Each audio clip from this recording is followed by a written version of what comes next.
Hola, bienvenido al episodio número 24 de Análisis No Oficial, una producción de Bacanal Nica, un programa televisivo que se transmite exclusivamente en Costa Rica. ¿Cómo disfrutar diciendo eso, mae? Así, mi nombre es Manuel Díaz y me acompaña como siempre Juan Carlos Ampie. Y el día de hoy tenemos en Viernes Santo, como prometimos. Viernes Santo. Como prometimos, aquí estamos en Viernes Santo con una entrevista. No crean que estamos grabando esto en diferido. Ah, sí, no, ¿cómo vas a creer? No, es mero Viernes Santo.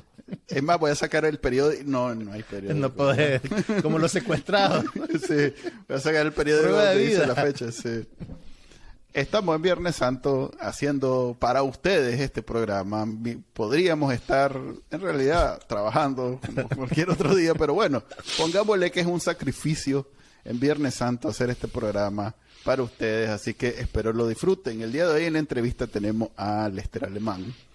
¿Qué más puedo decir que lo describa? Es Lester Alemán. Primera vez que estamos con Lester, ¿verdad? Primera vez. Él accedió a entrevistarse con nosotros en Viernes Santo, partiendo completamente su semana, porque le ofrecimos un banquete y un gran estipendio para... ¿Estás seguro? Sí, de sí, eso? ahí vas a ver, él dijo que lo iba a mencionar para que no crean que lo está haciendo gratis, especialmente a sus interrogadores que se quedaron con la cosa de que quieren saber cuánto dinero le paga a Lester Alemán por salir en televisión. Hoy lo sabrán. Hoy sabrán la verdad. Primero vamos con el Trending Nicaragua para saber en esta Semana Santa qué están leyendo, escuchando, viendo los nicaragüenses. Vamos con eso. Estas son las noticias más leídas en Trending Nicaragua del viernes 7 de abril. 100% Noticias reporta el supuesto bautizo de Xiomara Blandino. La esposa de Juan Carlos Ortega Murillo compartió fotos en redes, mientras el régimen familiar al que pertenece incrementa la persecución contra la Iglesia y los fieles católicos. La prensa publica en Revista Magazine un reportaje sobre el mapa de la vieja Managua, antes de que el terremoto de 1972 destruyera la ciudad capital.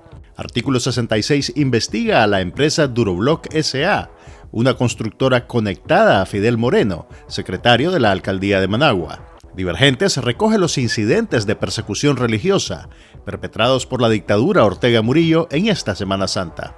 Los videos más vistos en YouTube, Café con Voz y su jueves de redes y superchats. Nicaragua Actual cubre la nueva ola de detenciones contra periodistas y opositores del régimen. Suscríbase a Trending Nicaragua en el canal de YouTube y la página web de Bacanal Nica. Hola, estamos entonces en la sección de entrevistas. El día de hoy tenemos a un joven licenciado en Ciencias de la Comunicación, Comunicación Social. Él es alguien que se dio a conocer hace unos 4 años, 4 años, porque hizo algo que nunca nadie antes había hecho, y yo creo que hasta la fecha tampoco nadie ha hecho. En el primer diálogo nacional, pero bueno, no nos adelantemos. Tenemos el día de hoy a Lester Alemán. ¿Cómo estás, Lester? Hola, Lester. Gracias por acompañarnos. Muchas gracias por esta plática sincera. Lástima que no hay café, no hay nada. Estamos. Ese te lo tenés que proveer vos. Nos vamos con agüita, pues. Nos acaba de poner en evidencia que no damos nada en este prestigioso programa de televisión. Ya que la narrativa en el hipote es que por cada entrevista te pagan, creo yo que les va a quedar claro. ¿A dónde? ¿A dónde? Entonces, vamos. Yo decía, ¿cuánto se da la chequera, ¿no?, que tienen los periodistas para pagarnos por cada una? Se ve que nunca han sido periodistas, eso más. O se ve que nunca han sido entrevistados, ¿verdad? También. No, yo agradezco este espacio, Juan Carlos, un gusto poderte saludar, el orden que los tengo en la pantalla. Gracias también por tu labor dentro de la comunicación, dado que en Nicaragua pues cada vez más difícil. Manuel, muchas gracias por siempre poner ese toque también de humor en redes, y yo le quisiera decir que quise ser profesor en un primer momento. Mis padres no me permitieron porque valoraban el salario que recibe un maestro al mes. Luego quise ser comunicador y también es delito. Entonces, Yo quise hacer política y también es delito. Entonces ya no sé ni qué decidir. Puedes jugar fútbol, loco. Puedes jugar béisbol, andás con una camisa de la selección, Una ¿verdad? camisa de la selección. sí. Cuidado, te la ven ahí los ultra en Miami, que eso ya es... Significa No, que andas que ya- apoyando, que sos sandinista a muerte con el comandante. Lo Ya bueno tienen que- estigmatizada la camisa de béisbol también. Ya también. Todo en internet, todo lo que te pongas que tenga que ver con Nicaragua, encuentran una inferencia para unirlo a apoyo, a convertirlo pues en apoyo al comandante y a su... Pero hablemos, hay muchas cosas que te quiero preguntar y no vamos a tener mucho tiempo porque estamos en Semana Santa y como gente decente no vamos a hacer la kilométrica esta entrevista. Vamos a hacer directo y al punto y vamos a durar lo que decimos. Solo va a durar 1 hora, Manuel. Sí, lo que decimos que dura, que nunca dura eso. Yo te quería preguntar, porque nunca he tenido la oportunidad de preguntarte, pero sí te quería preguntar, ¿cómo llegaste vos a hacer esa voz en el primer diálogo? Nacional. ¿Cómo fue ese camino? Porque, a ver, vos sos estudiante de comunicación, que yo sepa, no tenías experiencia participando en ningún partido político y de todos modos, aunque hubieras tenido, en ese diálogo la representación de Nicaragua no fue en manos de políticos. Pues hubieron políticos, pero no fueron ellos los que... Además que vos estabas ahí en representación de estudiantes. ¿Cómo fue ese camino? Porque me da mucha curiosidad, sobre todo porque yo sí fui político en la universidad. Fui político incluso, no, antes de la universidad no, pero sí desde la universidad hasta algún momento me metí en política y Eso explica realmente muchas no. cosas. Sí, Ahora no, ya hemos Le descubierto podemos- la fórmula. nunca lo he escondido, lo que pasa es que no soy famoso, entonces Oh. la gente no me ha visto en la foto, salgo tipo Forrest Gump, que sale una foto de algo y ahí estoy yo de esquina. Contame, ¿cómo fue que llegaste a eso? Antes de... A ver, ese día del diálogo fue en mayo, creo, ¿verdad? 16 de mayo del 2018. Ok. Si querés, antes del 19 de abril, 18 de abril, 18. ¿qué hacías vos? ¿Cómo pasó eso? ¿Cómo era tu vida Sí. de estudiante, digamos? Creo que esa misma pregunta la tenemos todos, ¿no? ¿Cómo pasó y en qué momento pasó? Sí. Y sobre todo más mi padre, ¿verdad? Ajá. Porque, ¿qué hiciste? Chaval. Miren, siempre entro de esta manera, no soy un aparecido en la política y no me enfrento de eso. Definitivamente esa inexperiencia que muchas veces ha sido cuestionada es lo que pudo verse auténtico en esos primeros días de abril. Porque si yo hubiese tal vez tenido experiencia política, tal vez me hubieran escuchado con una retórica similar a los que no querían escuchar y a los ya cuestionados políticos tradicionales como hasta el día de hoy siguen siendo. Entonces, antes de el 13 de abril, que es el plantón afuera de la UCA por la quema a la reserva Indio Maíz, entonces que hay una convocatoria de la forma más espontánea en la que compartí espacios con profesores, con compañeros de clase, con desconocidos totalmente, y recuerdo haber visto a varios activistas que conocía únicamente tal vez de una entrevista o de redes sociales. Nunca los había tratado, mucho menos. Les puedo confesar algo, nunca había experimentado qué era participar en un plantón, qué era una marcha, es decir, ¿cuál es esa ciencia para poder realizar una consigna, etcétera, una pancarta, la agitación que te da, el fuego, el calor, la energía, el éxtasis que te da estar en un espacio como ese cuando sabes que estás defendiendo una causa justa? Porque vengo de una familia que ocultó la participación partidaria o política de mis abuelos. Mis padres son totalmente apolíticos, tanto mi mamá vive su vida muy distante de cualquier ideología, y mi papá tiene un lema que se lo repite cada vez más, y ahora con mi participación lo repite otra vez y cada vez más fuerte, y es que si yo no trabajo no como. Entonces en mi casa había siempre esa discusión de que si las cosas estaban mal, de que el precio del combustible, dado que mi papá es cabezalero, entonces que el precio del combustible estaba muy alto y que la canasta básica estaba muy alta, y este hijo de doña Lidia nos tiene la canasta básica cada vez más alta, etcétera. Entonces, siempre había esa discusión muy cotidiana en las familias nicaragüenses. Pero no había ninguna sola participación, ninguna sola propuesta de nuestra parte, ni involucrarnos aún dentro de nuestro mismo barrio, pues. Entonces mis padres siempre fueron totalmente alejados de eso. Mi vida, antes de ese 16 de mayo y antes del 18, era salir de la casa muy temprano, agarraba la 120, la ruta 120. Entonces yo vivo en el sector Distrito 6. el del 6. Entonces me venía en la 120, 45 minutos, venía leyendo un libro y llegaba a la UCA.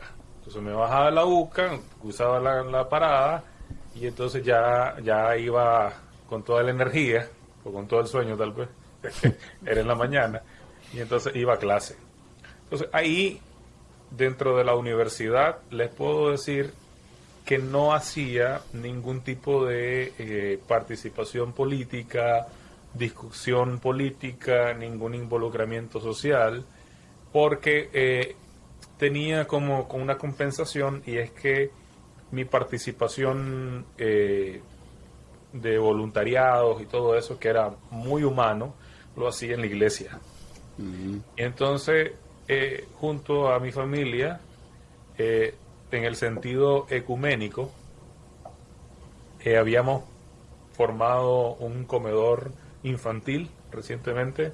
Yo desde el año 2014 viajo a distintas partes de Nicaragua, así he conocido el país, a tal punto, imagínense, misiones a San José de San Sebastián de Yalí, San José de Bocay, Tronquera, Huaspán, San Juan de Río Coco, todo eso con misiones, digamos, de apoyo médico, en medicamentos, en cosas de asistencia de comida, etcétera. Entonces, todo ese involucramiento me hacía encontrar o tocar el tuétano de la realidad nicaragüense. Y es que definitivamente lo que experimentamos en Managua no se va a comparar jamás de lo que podés encontrar en una comunidad de San Juan de Río Coco. Y entonces ver esos chavalos, yo me correspondía, creo que por el privilegio de la voz, llevar en algunos momentos reflexiones, así algo sociales, espirituales y todo eso. Y recuerdo que siempre giré en torno a la potencialidad que tenés como joven, ¿no? y la energía que podés descargar. Pero yo me sentía limitado en esas mismas enseñanzas, porque estaba hablando desde una burbuja, estaba hablando desde un privilegio, lo que es vivir en Managua, lo que es estar en la universidad. Y entonces, cuando me daba cuenta de eso, por ejemplo, me reconocieron que dentro de las comunidades era el primer chavalo o uno de los primeros misioneros que ellos habían conocido, que había pedido, siendo nicaragüense, estoy hablando de los nicaragüenses, pero no de los extranjeros, hablar paralelo a un traductor en mijito, en su lengua. Entonces ellos nunca lo habían visto. Pero cuando yo llegué, yo les dije, yo voy a respetar plenamente esta identidad. Y es que esta comunidad habla su dialecto, por tanto yo voy a respetar eso. Aún siendo nicaragüense, aún sabiendo que ustedes pueden hablar español, etcétera, yo voy a respetar ese sentido. Entonces, eso me hacía tocar ese tuétano de la realidad. Llegaba a la universidad, llegaba prácticamente a aprender, aprendí bien, pero hacía falta algo. Creo que Manuel no lo experimentaste, tal vez Juan Carlos, tal vez no lo experimentaste, y es que la libertad de cátedra ya parecía estar totalmente limitada. Imagínate que en una discusión había una sed. Yo creo que andábamos tan rezagados como jóvenes, el hecho de discutir nuestra realidad social, que cuando ya en el mínimo descuido proponías un tema de investigación, proponías un tema de discusión, proponías un tema de análisis, y los profesores decían, ese tema no lo podemos hablar, no lo podemos investigar. Y estamos hablando de la UCA, ¿verdad? Estamos hablando de la Universidad Centroamericana UCA. Eran muy pocos los docentes que se atrevían a cuestionar la realidad.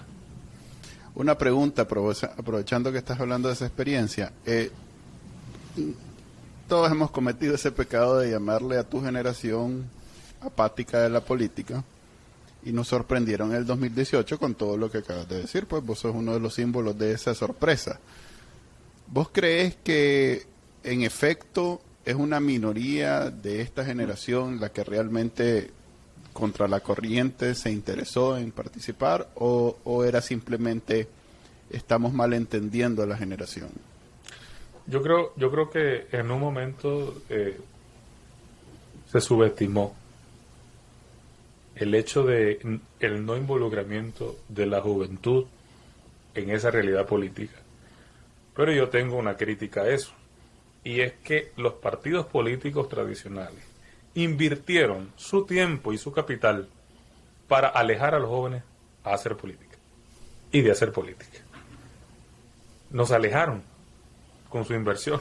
Es decir, invirtieron todo ocupando espacios, tomando decisiones de la manera más incorrecta, mostrándose como personas totalmente con bajezas para cometer actos de corrupción, para seguir en el contubernio entre unos y otros, para no hablar claro y para muchas veces ocultar lo que en realidad pasaba. Entonces, todo ese tipo de cosas lo estabas viendo y ¿por qué? Entonces, ¿por qué tenés esa percepción? ¿Por qué tenés ese sentido de aislarte de la política, hacerte a un lado de ella? Pues que es exactamente, estabas viendo todo, que lo único que te hacía era, pues, te provocaba repulsión, pues. No había ningún tipo de interés. Y lo que sí creo, y esto hago una salvedad, y con ustedes voy a pedir un paréntesis de disculpas, el desinterés estaba en las clases sociales bajas y medias. Porque yo te voy a decir algo, habían diplomados, habían capacitaciones políticas, pero yo lo dije en privado, y voy a atrever al sacrilegio de decirlo en público. Ajá. Pero es que muchas veces se captaba a los mismos jóvenes que habían salido del taller anterior para otra organización a ser capacitados. Eran talleres distintos, los mismos instructores, organizaciones distintas, y captabas a tu lista de participantes del taller del año pasado y los volvías a capacitar este año, pero con otro concepto y en otra organización. Entonces, al final de cuentas, las listas giraban, tus convocantes giraban eran los mismos, pues. Lester, hablando un poquito de esa dinámica, pues, de que el status quo de la política no necesariamente le abría la puerta a los jóvenes. Una vez que estalla la rebelión de abril, el movimiento estudiantil se vuelve, digamos, un factor importante, y llegaron a alternar con la empresa privada, con partidos de oposición, y pues yo por lo menos he conversado con algunas personas, con observadores, con gente que no son nicaragüenses y que, digamos, que pueden tener distancia emocional de lo que estaba pasando.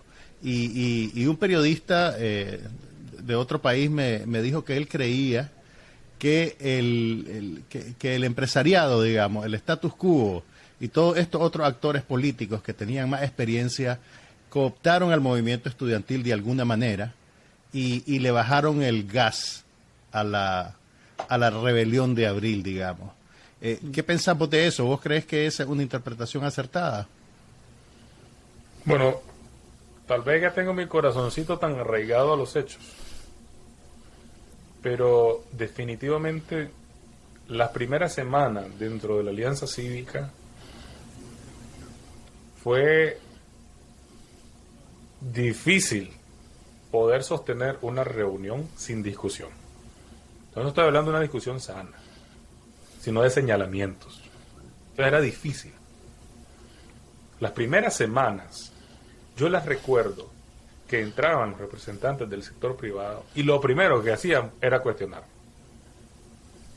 Entonces O sea, los cuestionaban otros sectores a ellos. Nosotros incluyéndonos. No, claro, pues, pero ahí hay gente que tenía una ¿cómo le llaman? Un hacha guardada contra ellos, pues. Exacto. Pero yo creo, mira, que fue de una manera de descarga contra el sector privado en esos primeros días de la conformación de la Alianza Cívica, que contribuyó entonces a luego entender de que no estábamos replanteando un borrón y cuenta nueva. No eximía la responsabilidad, pero entendíamos algo, y es que solo no iba a parar a ningún lugar. Entonces es necesario que el sector privado, es más viable que el sector privado estuviera sentado con la alianza que estuviera en la contraparte con el gobierno. Eso es lo que llegamos a entender días después. Pero no te puedo decir que fue un razonamiento inicial. Yo recuerdo, por ejemplo, las palabras de la Sandra Ramos, una persona a quien admiro. Y recuerdo que en su momento vino y le dijo, mira, Chano, después que saquemos a este hijo de doña Lidia, nos vamos a volver a ver las caras. Es decir, nos vamos a volver a confrontar. Ella es cabeza de un organismo de, ¿cómo es que? A ver. El movimiento María Elena Cuadra. Sí, pero son unas mujeres sindicalistas. Correcto. De un movimiento de sindicalismo que obviamente es la contraparte del sector privado. O sea que son antagónicos naturalmente. Naturalmente. Exacto. Pero habían mujeres sandinistas y no sandinistas dentro de ese sindicalismo. Y como decía la Sandra Ramos, yo la estoy representando a todas. Entonces, el conflicto con el sector privado era un poco más sui generis, ¿no? Con lo que estaba pasando. Lejos de decir, ahora sí tomo distancia de esa causa, voy a acordar algo con los sectores que están en la Alianza Cívica, porque entonces la idea es empujar una propuesta común. Y quiero responderle entonces a Juan Carlos. El sector privado como tal no quitó ninguna sola bandera de abril a los movimientos estudiantiles y juveniles. Mi apreciación, ¿por qué?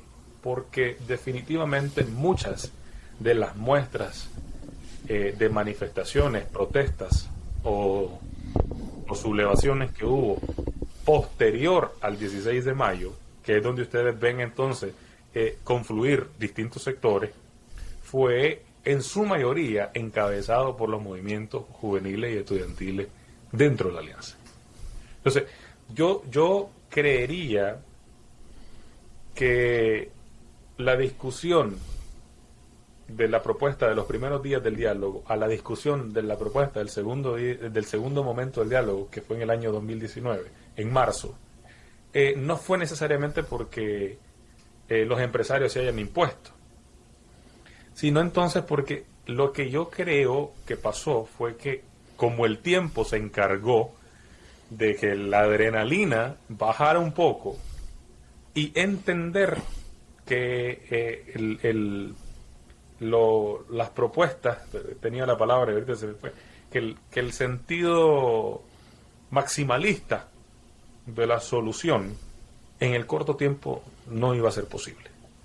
Por tanto, entonces, seguir proponiendo el maximalismo en ese corto plazo, entonces estaríamos hablando a los nicaragüenses algo que posiblemente no lo íbamos a lograr, creyendo que se iba a lograr en el 2019. Sí, entiendo. Error, ¿verdad? Posiblemente.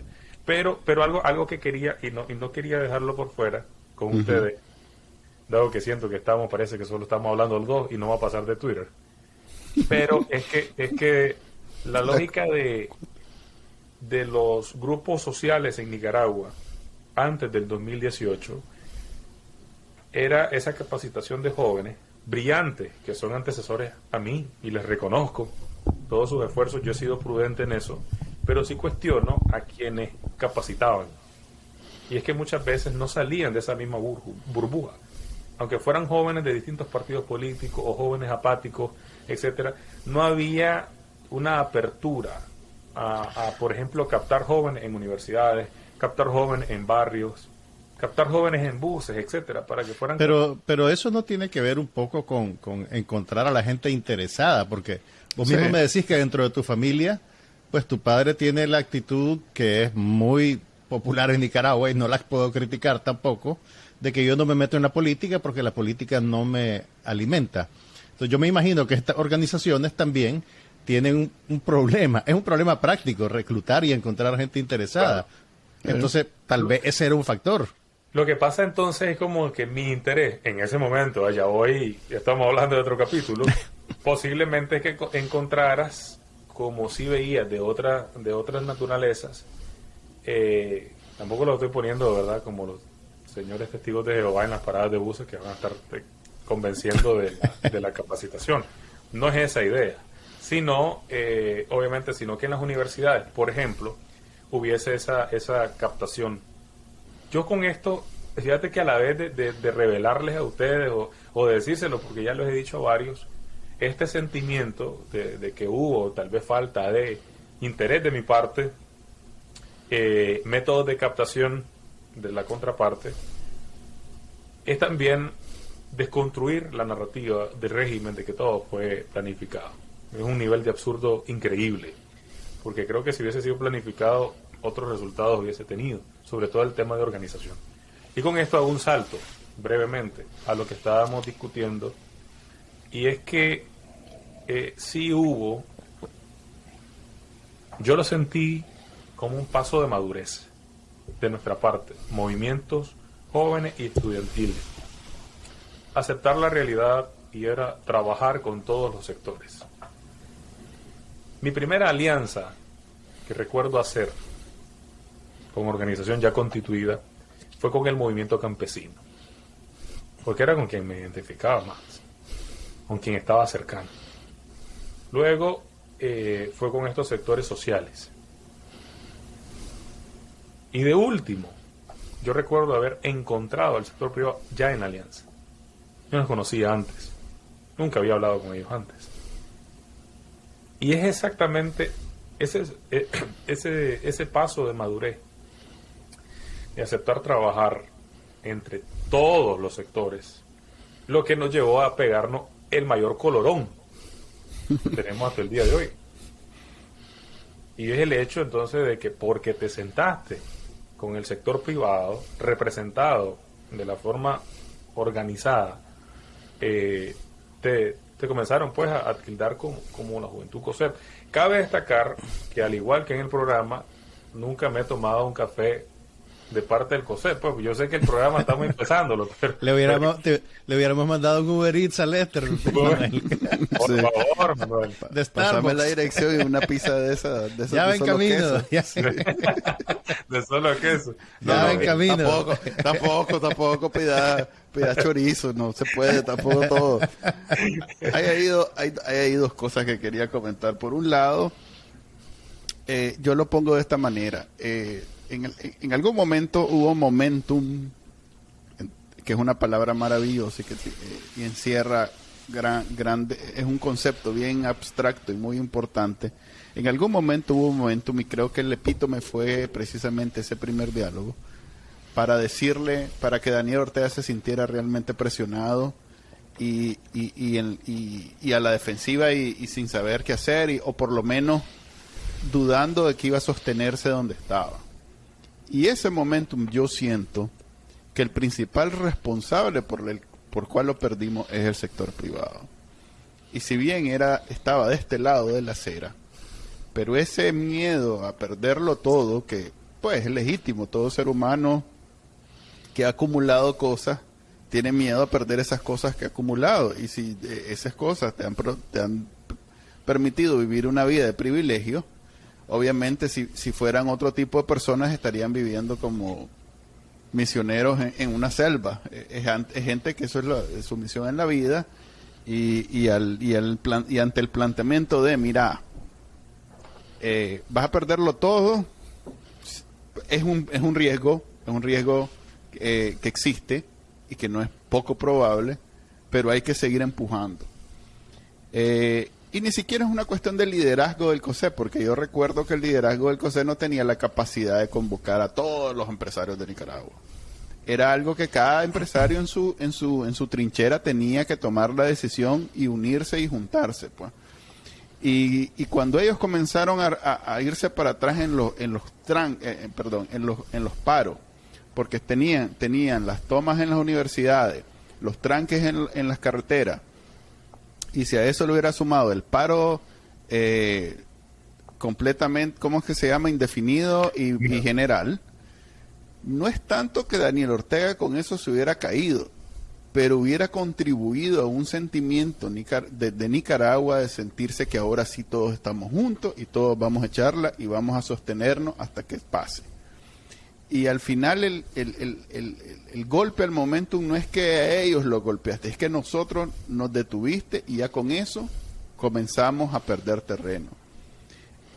Y es más un terreno psicológico, pues no es tanto el terreno no es el terreno físico. No es el terreno físico, porque él siempre tuvo a la policía, el ejército y a los paramilitares para ocupar esos espacios. Pero hasta cuando se estaba tomando de vuelta en las universidades, recuerdo la matancina de la iglesia allá en Villafontana, La Divina. pero la Divina Misericordia, Nicaragua estaba unida en ese sentimiento de somos todos contra esto.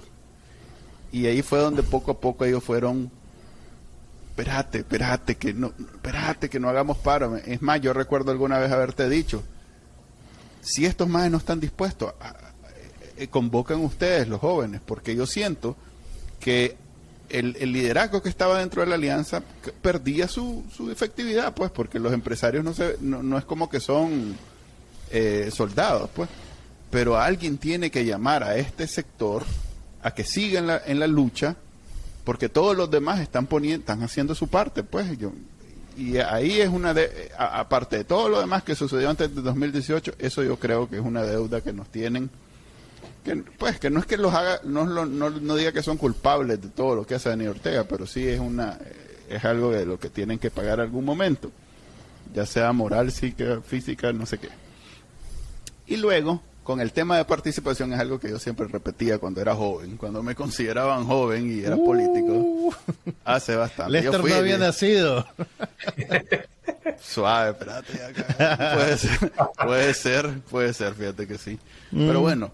Si ya para el 98 ya no estaba en ese trote, hay que preocuparse. Pues si no había nacido.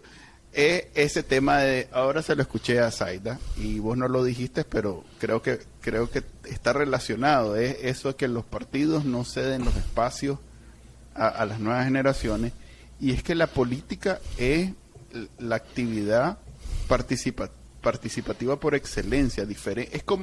A diferencia del deporte o del arte o de todo lo demás, la única cosa que haces en la política es participar.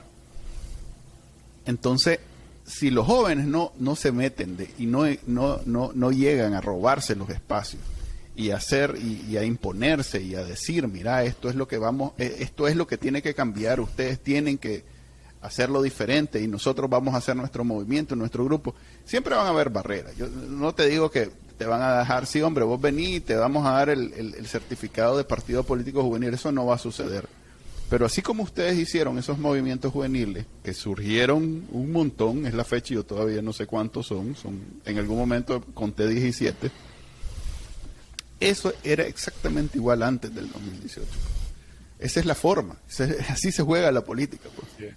Entonces yo creo que es un poquito, y no me extrañaría que es precisamente técnica o táctica de los políticos de no compartir ese conocimiento y simplemente que mientras menos se organicen y mientras menos participen, mejor para nosotros, porque nos mantenemos en la participación, porque la política es solo participación, eso es todo. Solo tenés que estar ahí, no tenés que estudiar, no tenés que pagar, solo tenés que estar ahí.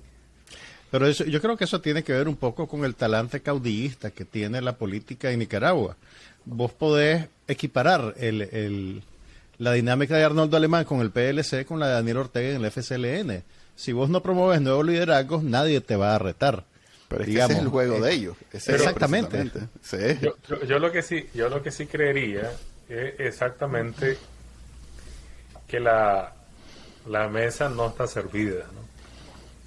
Y nos correspondía, obviamente, hacerlo por asalto. Sí. Recuerdo haber hecho un artículo de opinión cuando estábamos por dar una decisión, y era acercarnos, todavía no estoy hablando del 2021, acercarnos a los partidos políticos.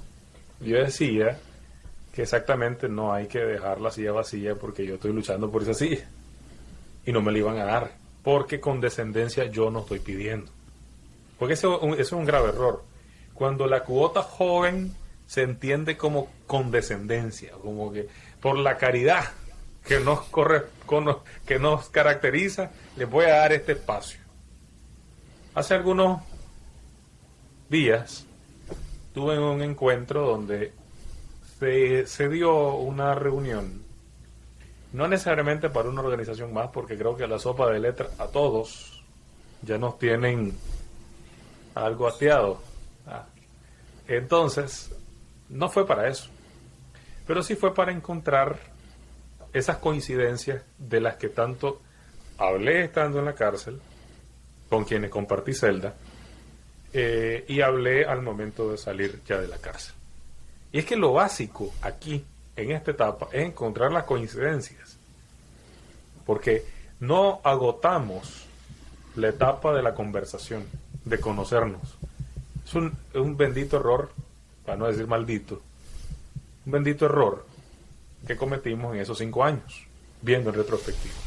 Y es que tantos prejuicios encima de todos nosotros, uno de otros, es exactamente por no haber agotado esa etapa, conocernos y al final de cuentas hablar claro, mira, yo quiero hacer esto, yo estoy convencido de esto.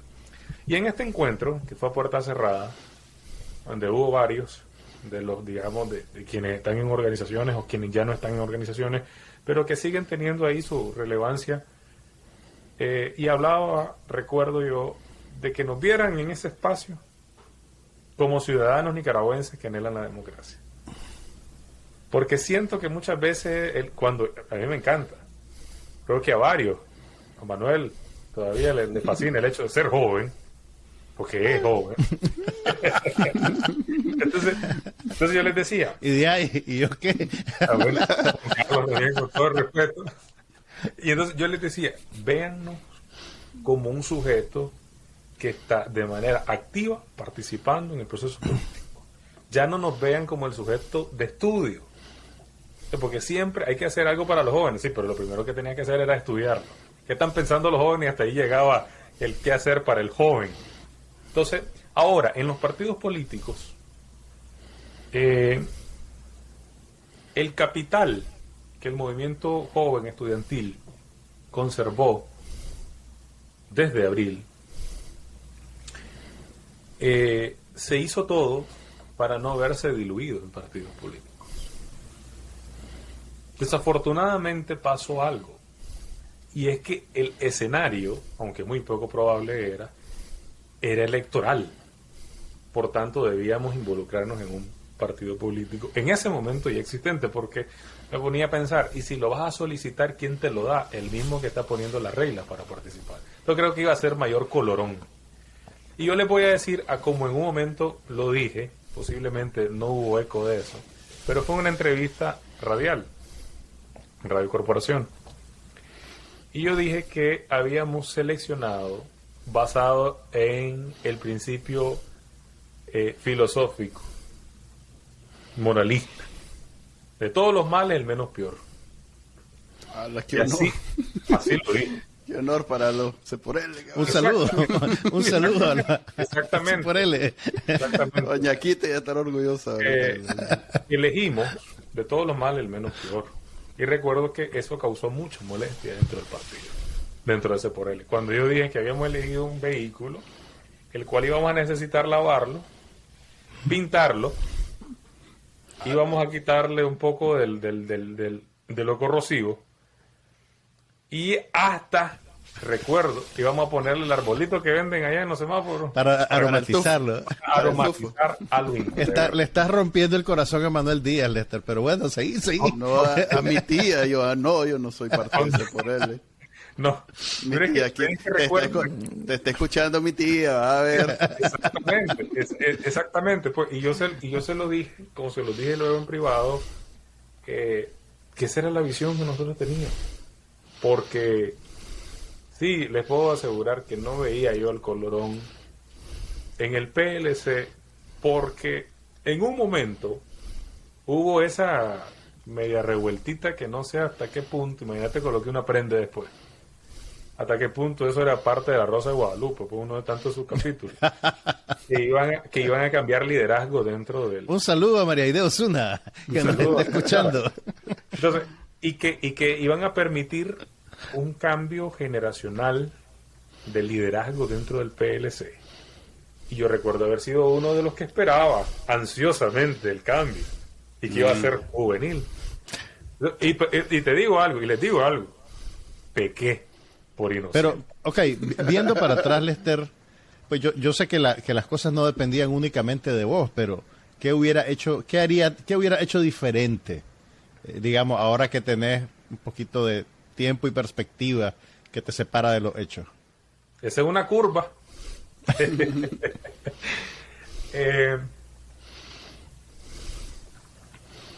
Definitivamente hubiese invertido más tiempo del año 2020, te lo pongo en fracción tiempo, en la organización para captar más jóvenes de lo que en realidad captamos. En realidad estábamos muy fuertes en comparación a otras organizaciones jóvenes, puedo presumirlo, sin falsa modestia. Hubiera invertido más tiempo en esa captación de jóvenes antes que aceitar relaciones con un partido político. Porque, si bien es cierto, golpeamos la mesa, se los voy a asegurar, antes de caer preso, nunca discutimos listas de diputados ni posiciones. La Kitty Monterrey tampoco Kitty Monterrey me ofreció una candidatura, nunca habló conmigo del contenido de vos vas en esta posición, mira tus chavalos van en... Absolutamente, nunca hubo, y se lo digo de la manera más sincera. Porque Espérame, si ahí no te entendí, no te ofreció. Ni discutimos una sola ok. disposición. Ok. Y si estábamos en esa lógica, posiblemente no es el mismo colmillo de alguien que tiene experiencia. Porque lo primero que hubiera dicho, a ver, ¿cuánto es la repartición? ¿Cómo nos vemos? Porque ¿Cuántos sillas tienen los jóvenes? Porque yo sí presencié cómo se estaba sacando una parte para un lado, una parte para otro. Y organizaciones que nos atacaban igual. Entonces yo la verdad que en realidad estuve, por ejemplo, cuando salí a decirlo en una conferencia de prensa, y es que habían llegado a pedir listas de diputados, y que ese era el gran pleito, ese es el pleito, ese era el pedo. Exactamente la lista. Por dónde íbamos, que cuánto nos íbamos, y que esta no nos quería dar más, y que nosotros estamos pidiendo esto. Entonces, ese fue el acabose de la tal coalición. Y exactamente es esa organización. Yo lo presencié. Entonces, yo decía, posiblemente, en la ingenuidad, tenés, digamos, tu trayectoria desde el 2018, políticamente no hay cuestionamiento ante el pasado que tengas, porque si me buscas pasado, cuando tuve con varios, no solo con uno, pero aún en la cárcel. Y yo le decía a José Antonio Peraza, porque él pedía un poco más de los jóvenes. Entonces yo le dije a Peraza, con todo el respeto, José Antonio, pero es que cuando vos ya estabas como presidente de una organización política, yo no había nacido en el Berta Calderón. Pues me estás pidiendo cosas que yo debía hacer cuando ni por cerca había nacido.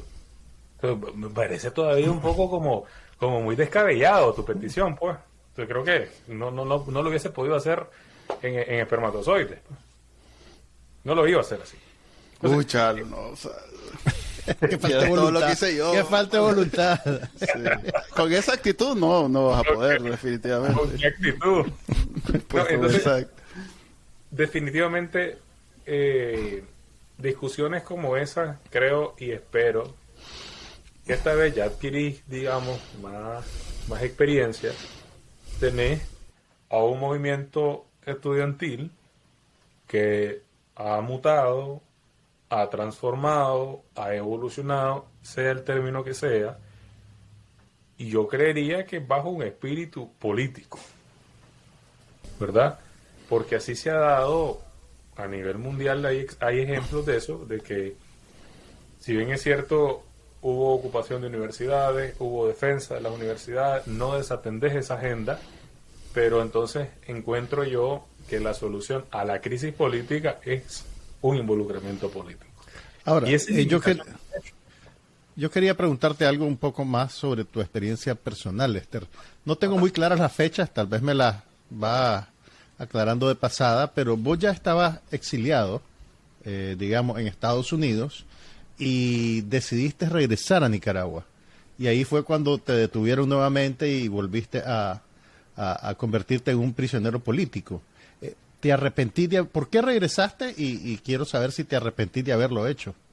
Imagínate que yo creo que ya voy a caer mal después de esta entrevista. No me estaban volando tanto, creo yo, pero creo que voy a caer mal ya después de esto. Mira, me regreso por el mismo principio que hoy persigo.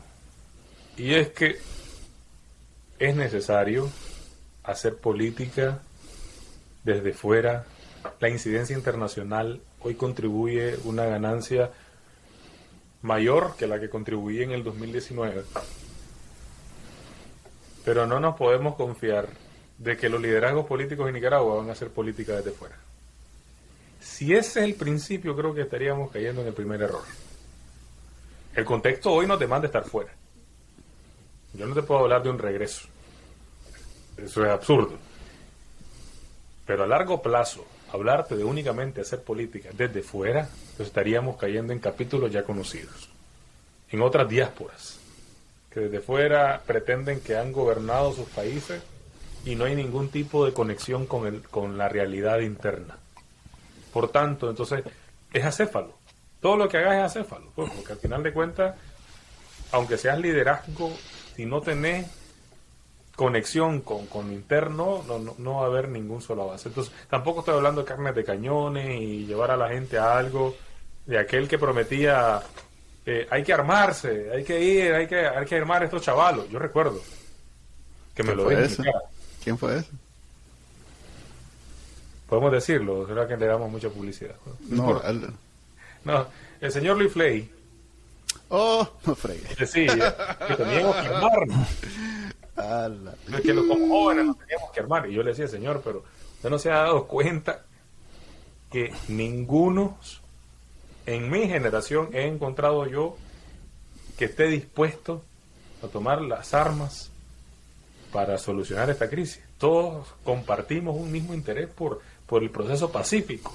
Es decir, tantas secuelas nos dejó ese enfrentamiento que no queremos volverlo a repetir. No es necesario morir para demandar libertad, para demandar democracia, para demandar justicia. No es necesario. Si ya con 355 nos escandalizamos, ahora armarte como joven, y que aquí en Estados Unidos hay movimientos en torno a eso, de los cuales yo me aíslo, me retiro totalmente de ese principio porque no tiene ningún fin. Entonces,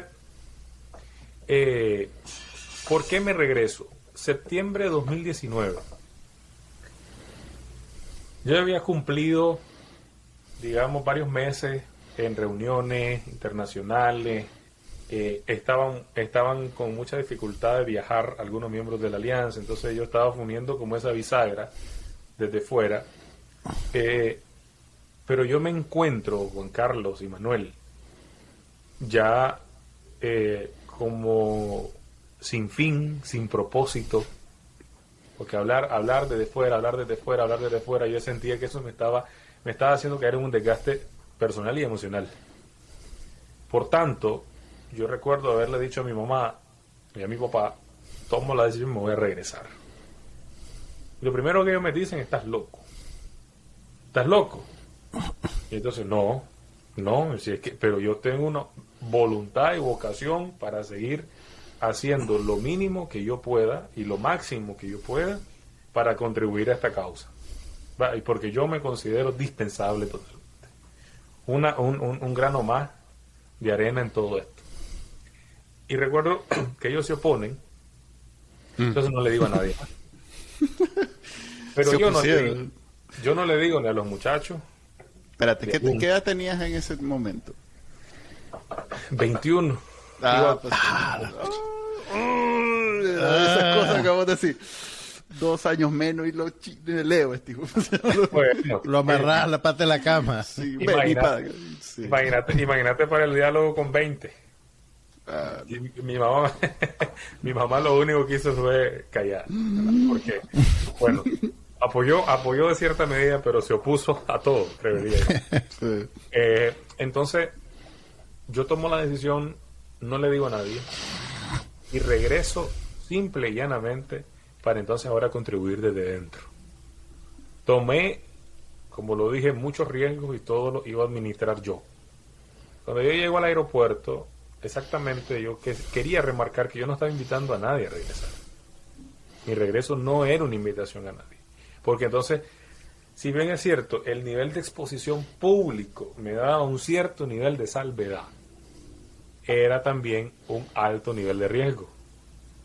Entonces yo decía, si alguien que no está en lo público se regresa, entonces van a hacer cualquier cosa con esa persona y entonces todo va a ser culpa mía. Entonces, por tanto la invitación no era esa. Entonces, yo me regreso a contribuir entonces desde dentro. Estamos en la etapa de que ya se está hablando de organizar a nivel municipal, a nivel departamental. La organización estaba creciendo a pesar de que yo estaba afuera. Por ejemplo, Max estaba haciendo... Hablemos bien. Estamos hablando de aún la organización a la que perteneces. ¿Qué cargo ocupas en este momento? Yo sé que Max es el presidente. En el 2019 todavía estábamos en esa especie de reorganización, porque fue un 24 de abril del 2018 que yo creo esa organización, Alianza Universitaria Nicaragüense. Y recuerdo que yo llamé a Max. Yo fui el que lo llamé. Mira, ¿estás interesado? Yo no lo conocía. Yo le dije, mira, ¿no se conocían? No nos conocíamos. Yo no me conocía con Dolly, yo no me conocía con Amino, con Carla, con Angel, con Larry. Yo no me conocía con los muchachos. Y entonces, y estaba yo buscando cómo involucrar a más jóvenes, pero exactamente el primer propósito fue la ayuda humanitaria. Segundo objetivo, continuar la protesta, las manifestaciones, etcétera. Y tercero, la organización. Nunca pensábamos que íbamos a escalar tanto a ser una organización joven que aspira a ser una organización política. Y cuando si regresaste pudieron avanzar en esa pretensión de organizarse municipalmente. Mira, avanzamos más de lo que en algún momento visionamos.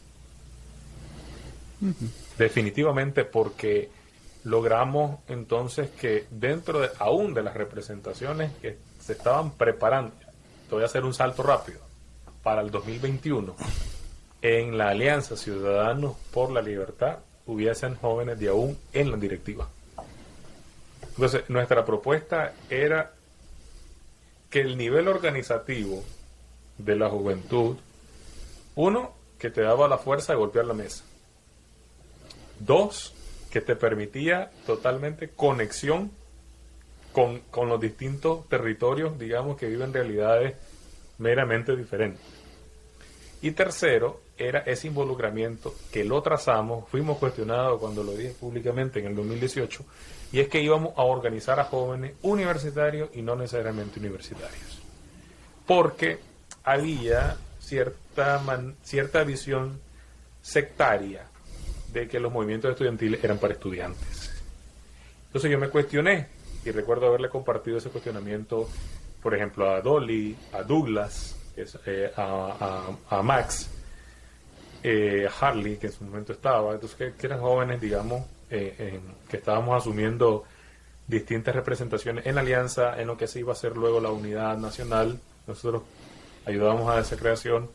Y lo que era la organización como tal, el diálogo en el que yo estaba en toda la dinámica. Entonces estábamos en esa lógica de distintos espacios cuando nos damos por enterados, digamos, cuando nos da el 100, nos llega la iluminación, y es que ¿qué pasa con aquel joven que no es universitario y que está interesado en hacer política, que se involucró en abril? Aquel chavalo que es campesino, productor, que no accedió a la educación técnica, no accedió a la educación universitaria, o sí lo hizo, que no vive en Managua o que sí vive en Managua y que esté involucrado. El joven de barrios marginales, históricamente, que también esté interesado. O sea, al final de cuentas estábamos dándole vuelta a una organización más amplia. ¿Por qué el nombre?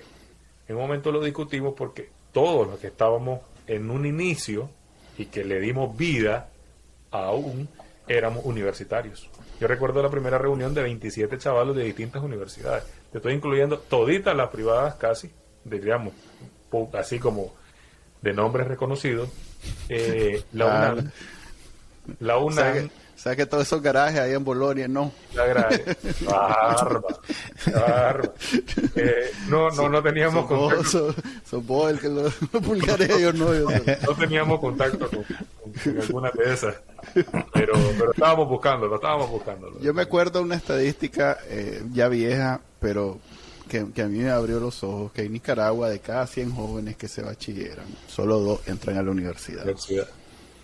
Y eso los que se bachilleran, ¿verdad? O sea que en realidad ampliar ese universo de cantidad o de personas que puedan estar interesadas en participar es a una mayoría. En fin, al final de cuentas, los que fuimos a la universidad en Nicaragua somos una minoría ínfima comparado con los que nunca fueron, pues. ¿Sabes cómo dije eso también? Y es que y ahí te convertías en un cierto nivel de élite. Quienes accedíamos a la universidad, pues, porque al final de cuentas ustedes ya a nivel profesional ahora han podido ver el reto que se tiene acceder a la Universidad de Nicaragua, el reto que se tiene, digamos, con prestigio, porque ahora hay una, digamos... Y ves que sos vos, y dale. Yo no... Me refería al UNAM Managua. Okay. No te preocupes, todas esas universidades van a ser absorbidas en la Universidad Rigoberto López Pérez, que se rinda tu madre. Que se rinda tu madre. Se llama, ¿verdad? Sí, se llama. Es la que va a englobar. ¿Te imaginas? Esas entrevistas de trabajo van a ser interesantes. Sí. Su currículum. Sí. Y se espera que el currículum estaba tal vez como en el nivel 10 y solo por ser de la Rigoberto López Pérez, que se rinda tu madre, va a ser el primer currículum en revisarse. Lester, tu participación en ese proceso se interrumpe cuando te detienen por segunda vez. Yo recuerdo que durante tu segunda detención como preso político se denunciaba con cierta regularidad que padecías de una condición en las piernas, de migrañas crónicas. Ahora que ya tenés poco más de un mes libre, creo, 2 meses, has tenido atención médica, ¿sabés qué era lo que te pasaba? Porque entiendo que no podían confiar tampoco mucho en los médicos que el sistema penitenciario les asignaba. Una pequeña corrección y precisión. En el 2021, digamos, antes del 2021, yo no había sido detenido. Solo me fui, digamos, de Nicaragua. Entonces, constituiría esta la primera y espero que la última, ¿verdad? Ok, gracias. Recuerdo que iba camino al Chipote, Dirección de Auxilio Judicial, cuando Cárdenas, un tipo que no se le ha dado tamaño, pero se le ha dado maldad, que ahora es subcomisionado, en ese momento era capitán, me preguntó cuántas veces ha estado preso mientras me iba golpeando. Entonces yo recuerdo, imagínate, el nivel de humor de Manuel y tuyo posiblemente no se compara al mío, es decir, yo soy sumamente lento en ese sentido. Y recuerdo que Manuel creo que le hubiera contestado de la mejor manera, por eso lo digo. Porque el maestro viene y me pregunta y me dice, ¿cuántas veces has estado preso? Ninguna, Leo, nunca. ¿Y qué crees? Me dice, ¿para dónde vas? ¿Te vas a pasear? Entonces esa fue la primera reacción del tipo cuando supo, pues digamos que él también estaba pensando que yo ya había sido detenido antes. ¿Sabes que Juan Carlos y Cárdenas tienen ahí? ¡Ey! Para que me tengan miedo, ¿viste? Cuando estábamos en Dirección de Auxilio Judicial, antes de pasar del portón, me golpearon y me golpearon. Pasando el portón de Dirección de Auxilio Judicial, a mí no me golpean. Yo no he escuchado que también a Félix que les insisten en hacerle esa aclaración como para decir de aquí para allá no somos nosotros, aquí para acá te tratamos bien. Mira, ¿y por qué? Porque es que en ese momento no tenía sentido, y sí, el tiempo se encarga de darle sentido al asunto. Había una insistencia de preguntarme, ¿y qué le vas a decir vos a los médicos? De cómo te tratamos nosotros. Estoy hablándote de los interrogadores. Yo recuerdo haberle dicho que yo no iba a dar entrevistas. Un saludo a los interrogadores. Aquí está, no dando entrevista. No, yo no estoy dando entrevistas. Sorpresa, sorpresa. No estoy platicando. Y recuerdo que a esos 29 interrogadores, que posiblemente nos están viendo, dado que si hay, digamos, seguimiento a lo que uno hace, insistían que qué era lo que yo iba a decir.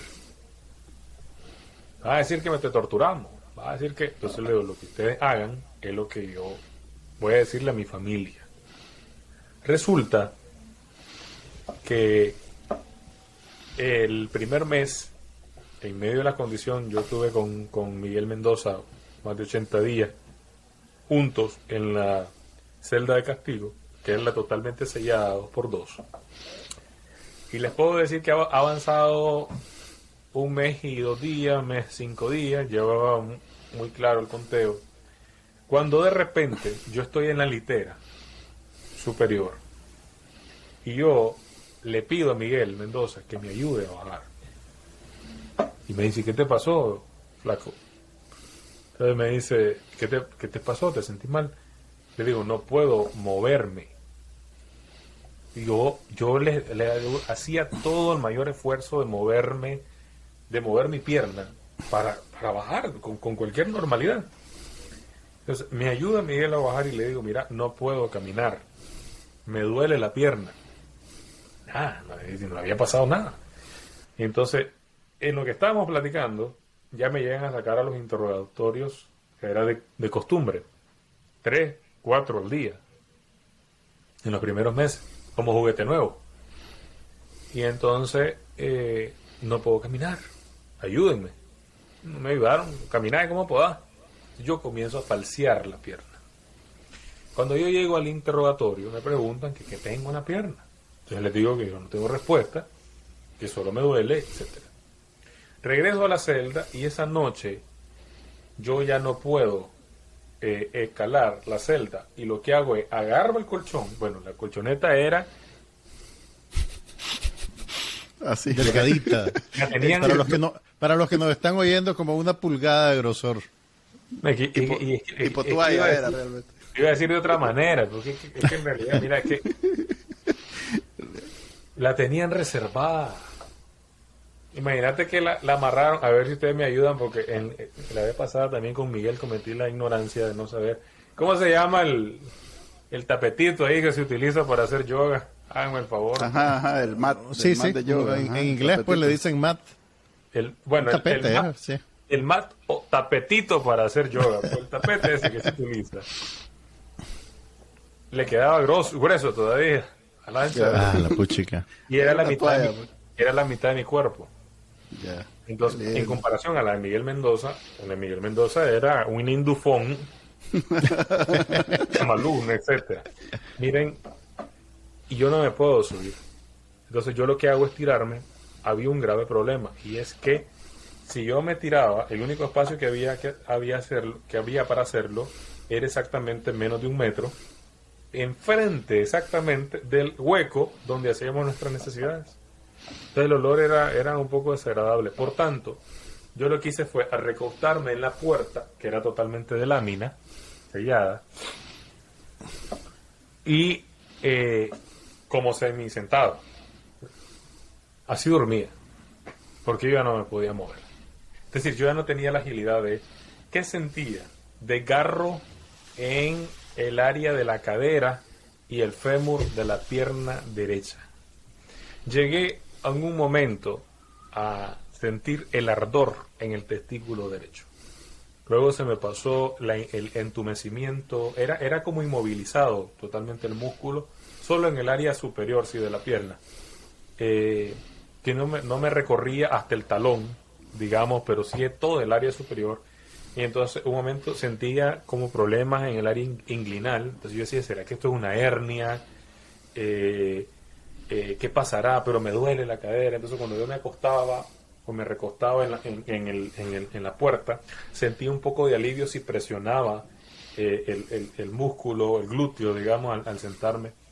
Pero esto contribuyó a algo, y Manuel, Juan Carlos, y es que ya en esos días yo ya llegaba a pesar 125 o 122 libras.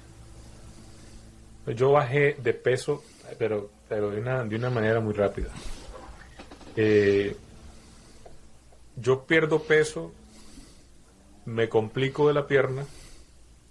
Yo ya llevaba enfermedades, digamos, para las que tengo medicamento de prescripción desde mi casa, como es la migraña crónica, que sabía que en ese momento debía tener totalmente, pasar medicado, porque yo no tenía la pastilla y a mí se me desbordaba el dolor. Y me dieron más de 4 crisis y no se las deseo a nadie. Y luego era el tema del reflujo. Entonces yo tenía medicamentos para el reflujo y para la migraña. Ninguno de los 2 medicamentos me fueron proporcionados en los primeros días, porque me dijeron que mi mamá me había olvidado. Mi mamá no me quería, por tanto mi mamá no me había ido a dejar absolutamente nada. Yo los comenté y posiblemente ustedes ya lo saben, y es que durante 4 semanas no hubo, para mí, pasta dental, cepillo dental, jabón de baño, champú, cambio de ropa interior, ni toalla. Pobre Miguel, ¿no? Pobre Miguel. Miguel. Qué horror. Miguel, gracias a Dios, me proporcionó, digamos, un poquito de pasta, jabón, para bañar. En realidad fue más por él que por vos, sí. Pero lejos de hacer una obra de caridad, creo que estaba blindando. Sí. Toma, ya te loco. Ya.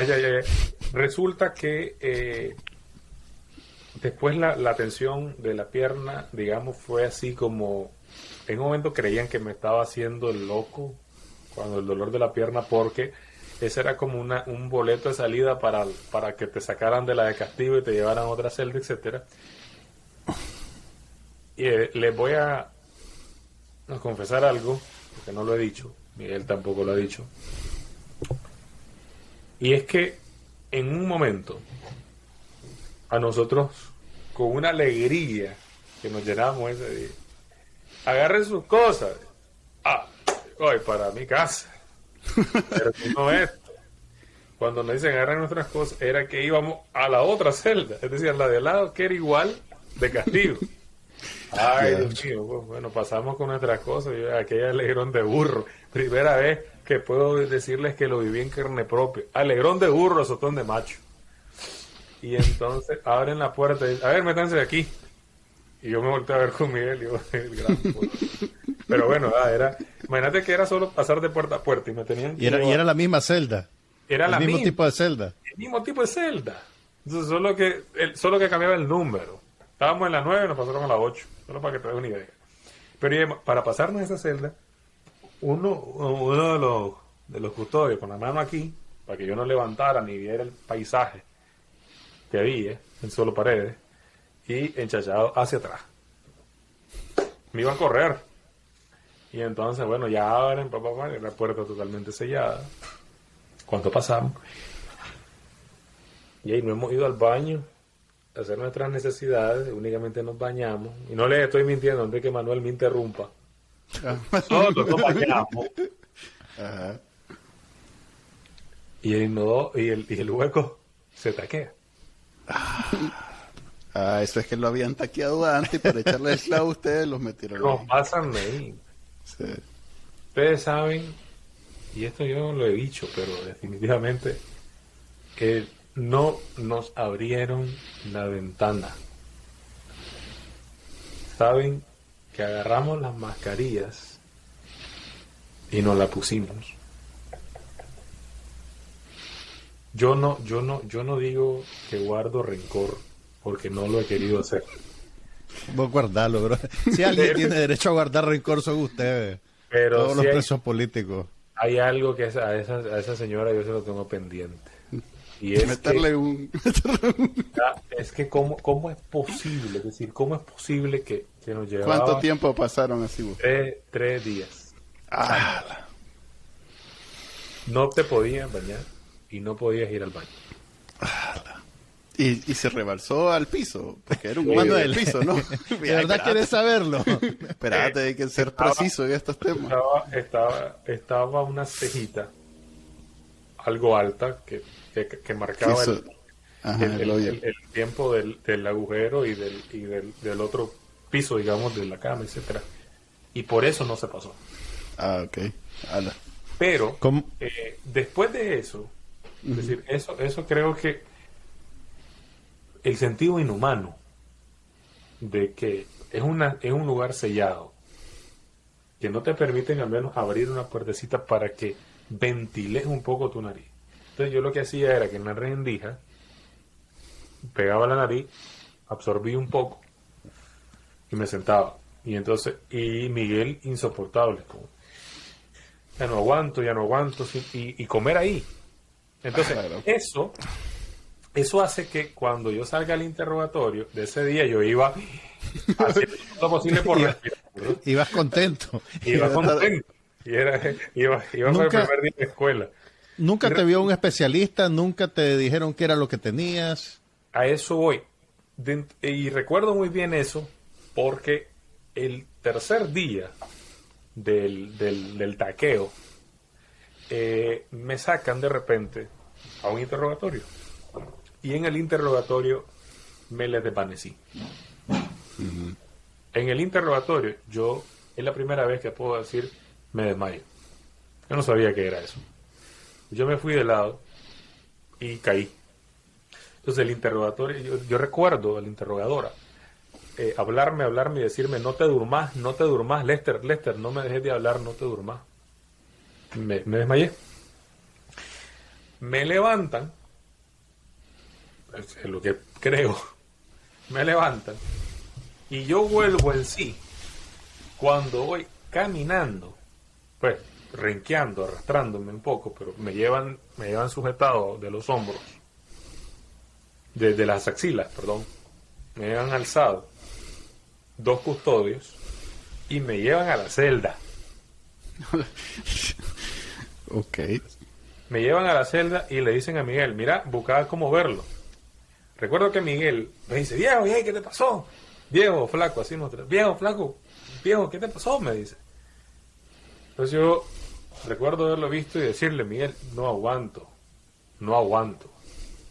Entonces me acuesto en su litera y él así de pie y me dice, hombre, ponete tu colchoneta un poco más alta para que respires, etcétera. Y en eso escucho lo que está lidiando él, abren la ventana, me dice, a ver, alistate. Entonces, me alisto y me llevan a la enfermería.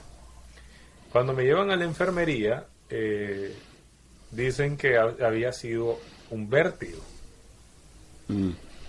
Y yo les puedo decir que había una insistencia dentro de todo el aparataje de que estuvieras tomando ansiolíticos, alprazolam, lorazepam, Volaria, son, digamos, familias que eran para mareo, pero lo que te iba a provocar era dormir. Y entonces, y recuerdo que me dicen, vas a tomarte esta pastilla, de poner un poco down. Segundo día de ese tratamiento, que es el desmayo, me sacan a la clínica y llega un especialista, según él, bueno, perdón, no era especialista, médico internista. Ajá. Y el internista viene y me dice, lo que vengo a descartar es hernia y trombosis. Me revisan y dicen, no es nada, me voy. Me toman la fotografía ahí acostado en la camilla para enviársela a la señora, que la señora supiera que en tiempo real, yo sé que esas fotos iban en tiempo real, A tu madre. a mi madre, a la madre de los nicaragüenses, a la que dice que es madre de los nicaragüenses. A la tuya, estaba- Manuel. Estaba preocupada la vieja arrimada por la salud del muchacho. La salud, tan buena gente que esa señora. Tenía que estar al tiro. Entonces envían la foto, imagínate, ya se había ido el médico, solo estaba tirado en la camilla, no había dado ninguna sola respuesta de que si no es hernia, no es trombosis, entonces ¿qué es? Entonces no hubo respuesta. Juan Carlos, mantuvieron hasta el día 0 el hecho de que era un problema de nervio ciático que nunca se trató. Luego y ahora me está, dijeron, y ahora luego está bien. me dijeron que era insuficiencia venosa y nunca se trató. Entonces, Y ahora ¿cómo todavía estás? no, ¿Te ha visto un médico de verdad? no, aún no me he visto con un médico. Desafortunadamente he estado esperando el hecho del seguro para ir a donde el especialista. Hubo una cita, digamos, general, donde me dijeron, entonces, para ir, me dice, en realidad, el problema, usted tiene que ir a un especialista, pero yo como médico cumplo y le digo que eso es caro. Espere el seguro. Eso fue lo que me dijo la persona. Lo otro, que se me desencadena en febrero del 2022, es taquicardia. O mi edad, y en estado de reposo absoluto, pues no había nada más que hacer. Yo marcaba 140, 150 pulsaciones por minuto, en estado totalmente de reposo. Entonces, luego me hicieron un electrocardiograma, ahí en la clínica, como 2 meses después de pedirlo. Entonces, y me dijeron que habían encontrado, no es nada. Me dice el electro que tenés una válvula obstruida, pero no es nada. Eso es natural. Eso, me dice, le pasa a los deportistas. Y yo recuerdo haberlos visto, pero de esta manera. Le digo, pero doctor, ¿y desde cuándo yo soy deportista? Y entonces, no, me dice, pero no es nada. Entonces está el médico internista, todos del Hospital Carlos Roberto Güemes. Y naming names. Está, ¿cómo se llama? Nombrando nombres. para que me revisaran y me tomara una pastilla para el corazón. Entonces le digo, pero si no tengo nada, ¿por qué yo tengo que tomar esta pastilla? Y no me la están mandando para 3 meses. Me dice, tómala de aquí hasta donde usted tenga la posibilidad. Porque me dice, como estas condiciones, usted no está acostumbrado a ellas, todo influye. Son por estas cosas. Okay, Es tu culpa por no haber estado preso antes. Por no haber estado preso o por haberte involucrado, diría. Pero lo bueno es que no torturan ellos. Eso es, al final de cuentas, lo que ellos insisten es, cuidado, vas a decir que te torturamos. Porque aquí te tratamos tu ánimo. ¿No? Nadie te torturó. Qué horrible. Bueno, los médicos debían pedirle permiso al superior para que te pudieran decir que tenías. Pero para que estemos claros.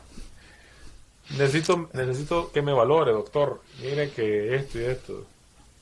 Lester, usted sabe que yo lo pudiera hacer, pero no tengo la autorización. La puchica. Entendido, pues. Pasar a la clínica era también ser parte de privilegio dentro. Pues al final de cuentas lo teníamos, ¿no? Tenías una clínica ahí, tenías un médico, pero el médico no tenía autorización. Y creo que, pues, al final de cuentas, no muchas veces voluntad tampoco para verte. Ok. Hemos llegado al récord de este programa de entrevistas. No, la verdad sí, es que y eso es que Manuel dijo que iba a ser corta. Viernes Santo. Por ser Viernes Santo lo íbamos a hacer corto. No, es que ya nos vendiste que está grabada la entrevista. Pero bueno, Viernes Santo. Se nos quedan muchas cosas de qué hablar, Lester. Yo creo que vamos a tener que pedir una segunda parte. Vamos a asegurar el Uber Eats para que, por favor, para que te llegue el café. Por favor. Univisión lo dejó mal acostumbrado, Manuel. Sí. Qué bárbaro. La vamos a hacer desde el Cerro Negro, que es la mejor fritanga de Miami. Ahí está el comercial. Ojalá me den algo cuando llegue. La puchica. Esto no funciona así, Chele. Imagínate que Juan Carlos acaba de revelar qué es lo que te pueden dar los medios de comunicación. Solo para que estén un poco al día, es decir, todos los periodistas, imagínate, te ofrecen dinero para una entrevista. Vos podés subastarla, si te dan más, menos. Esa es la idea del interrogador. ¿No? Para que estemos claros. Pues. Es decir, ustedes... Cuánta ternura. Para...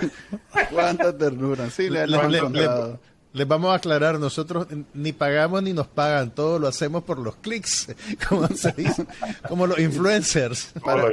Y ustedes ni a la campanita esa le dan nada. Ni likes nos dan, pero ni los likes tenemos. Sí. Y así, ingrato. Gracias. Gracias, Lester. Gracias por la oportunidad. Espero entonces la segunda tanda. A ver. Y ahí sí logramos el cafecito. Un placer. Dale, hombre. Bueno, esa fue la cortísima, pequeñísima entrevista que le hicimos a Lester Alemán. Rompimos récord hoy. En realidad que ni siquiera, a ver, es tanto culpa de nosotros como culpa de él, sí. Porque un saludo a Lester que todavía nos está escuchando. Sí, porque no es que se le pueda cortar, porque en realidad es como bien pausado, pero no es que se traba como yo. Me trabo bastante, pero el más se ve que es parte de la cadencia, pues, o sea que... A mí lo que me preocupa es que el IPW va a sufrir, ahora el IPW va a tener que ser cortito. Cortito porque la televisión los tiempos de televisión son implacables, señor. Así es, no se puede hacer el bacanal que hacemos en YouTube. ¿Qué traes para el IPW, Manuel?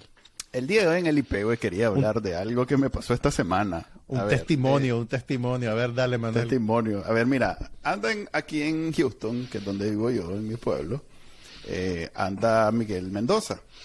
Miguel Mendoza es un cronista de televisión. Bueno, pues el primo Miguel anda aquí y anda en cosas de trabajo, pues anda haciendo trabajo de su cobertura deportiva. Y bueno, nos vimos un día, comimos, nos tomamos una foto y el man la publicó en Twitter. No habían pasado 10 minutos, cuidado 5, cuando ya en las cuentas sandinistas estaban saliendo los memes improvisados, no muy bien pensados, pero sí bien elaborados. Pues, o sea, en realidad que alguien se tomó el tiempo de agarrar la foto y vulgarearla. Lo cual me dejó con la cosa. Antier, otra vez tuvimos una reunión en donde fue Miguel, fue Juan Sebastián Chamorro, fue Félix y fuimos otros, pues dábamos varios nicas. Y otra vez toman la foto, la publican, una de unos acordeones, y otra vez no habían pasado ni 5 minutos cuando ya estaba el meme de las cuentas zapas. Lo cual me hace pensar a mí que hay un pobre mae que está ahorita en Telcor en plena Semana Santa monitoreando todas las cuentas de presos políticos y exiliados. En función de que si publican algo, alguna foto, algún vulgareo tienen que hacer, aunque o sea, es de tener listos los memes prefabricados de eso, las plantillas, para solo plic, plic, plic, plic, y ahí nomás subirlo para... Ese es el pegue de un mae, pues. Hay un mae ahorita que está en función de monitorear todo lo que publicamos, bueno, digamos que los presos políticos, para no meterme yo en ese ¿Qué afán de protagonismo el tuyo, maje? Sí, a mí me anda pues a Miguel Mendoza pareciera que es el que anda monitoreando, porque en cuanto publica fotos, ahí nomás sale el meme. Hasta estoy sospechando que, cuidado, él tiene un brother que para hacerlo más importante, el mae, mira, hacer como que soy, porque demasiada onda. Ni 5 minutos se tarda una foto cuando ya está uno de estos sapos. Ahora ya sabes por qué hacían tantos talleres para jóvenes comunicadores. Sí, ese es el papel. Y debe tener un cargo todo rimbombante, así de... usted, compañero, sí, secretario de creatividad digital, sí, alternativa, revolucionaria además. Compañero, su función es estar pendiente que Miguel Mendoza publique una foto y hacer un meme de cada foto. Vea, pero y si no da risa, eso no es lo que estamos buscando, compañero. Estamos buscando cómo derrocar al imperialismo poniendo un meme en Twitter. Esa es tu función revolucionaria. Eso le duele al tío Sam. Cada vez que compartís un meme, es como que pellizcás al tío Sam. Entonces, vos dale. Así es. Y lo más se la cree. Vos viera, estaba viendo una entrevista esa, no voy a decir, no, para no darle publicidad. Pero estaba viendo una entrevista en donde los maes diciendo... ¿A quién pues, entrevistaban? Pues dame el perfil. A uno de estos influencers sandinistas, pues. ¿Hay influencers sandinistas? Que se han hecho... Como el otro que hablamos, el otro, el de los pollos, ¿cómo que se llama? Caldera. Caldera. La de posición ese de influencer nivel está bien devaluada.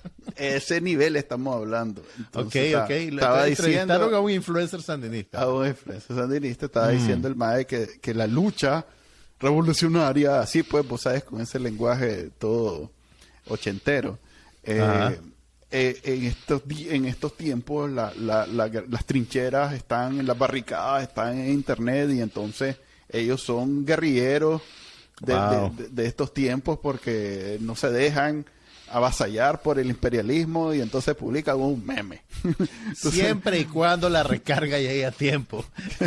no, estos a huevos son laboratorios en Telcor. Porque, a ver, si vos le das 200 pesos a uno de estos chavalos, no hay garantía que lo va a usar para eso. Pues. O sea, si no lo tenés ahí, si no está ahí el secretario político enfrente viendo que este mae no haga su trabajo, mentira. El mae se pone a comprar de esas estampitas digitales en juegos de video y esas cosas. Pero bueno. Ok, ese es. Un saludo para ese mae. Que pase una buena Semana Santa. Por favor, no hagas un meme de esto. O hacelo. Haz lo que puedas, loco. Ese es tu plato de comida. No vamos a jugar más de lo que ya jugamos. ¿Cómo te lo ganás? Y bueno, y vos dale, pues. Es válido todo en el reino atrás. En la guerra, en la trinchera digital. Guerrillero digital. Así quedamos entonces en el último análisis no oficial de Semana Santa, porque ya se acabó Semana Santa. Ya si no canalearon hoy, ya mañana el lunes van al trabajo. Y excepto si son empleados públicos. Creo que los empleados públicos regresan hasta el martes. Ajá, ok. Creo. El martes vamos a tener si sos empleado público, no me hagas caso. No vaya a ser. Sí, no te preocupes, no va a pasar nada. No es como que te van a correr. Vos llevas tu banderita, tu camisa de Daniel y nada te va a pasar. Y vas de viaje. Sí. Ok, eso es. Así terminó la Semana Santa 2023. Nos vemos el martes con otro nuevo programa de análisis no oficial. Bye. Hasta luego.